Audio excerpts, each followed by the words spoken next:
పండగ కాదు. రాజకీయాల్లో తాత్కాలిక విజయాలు ఉంటాయి, శాశ్వత కష్టాలు ఉంటాయి. జగన్మోహన్ రెడ్డి ఆంధ్రప్రదేశ్లో పవన్ కళ్యాణ్ని ఆపగలిగారు, ఇబ్బంది పెట్టగలిగారు. ఆ రోజున సంతోషించాడు. సినిమాలకు సంబంధించినటువంటి వ్యవహారంలో టిక్కెట్ల రేట్లని దారికి తెచ్చాడు.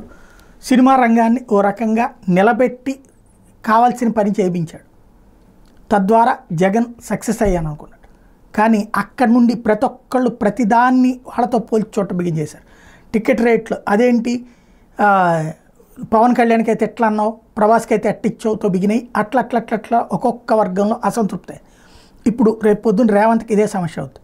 ఇప్పుడు ఎక్కడన్నా తొక్కేసలాట జరిగేదన్నా చనిపోగానే వెంటనే అల్లు అర్జున్ అయితే అట్ట చేసావు, ఇప్పుడు వాళ్ళని ఎందుకు అరెస్ట్ చేయి, వీళ్ళని ఎందుకు అరెస్ట్ చేయమంటారు. చేయకపోతే ఒక రకం, చేస్తే మరొక సమస్య. రాబోయేటటువంటి రోజులు ప్రతిదాన్ని ఇప్పటిదాకా ఒక హీరోగానే చూపెట్టుకోవచ్చు, ప్రొజెక్ట్ చేసుకోవచ్చు. ఇక ప్రతి దాంట్లో ఎంట్రుకలు ఎత్తడం బిగించేస్తారు.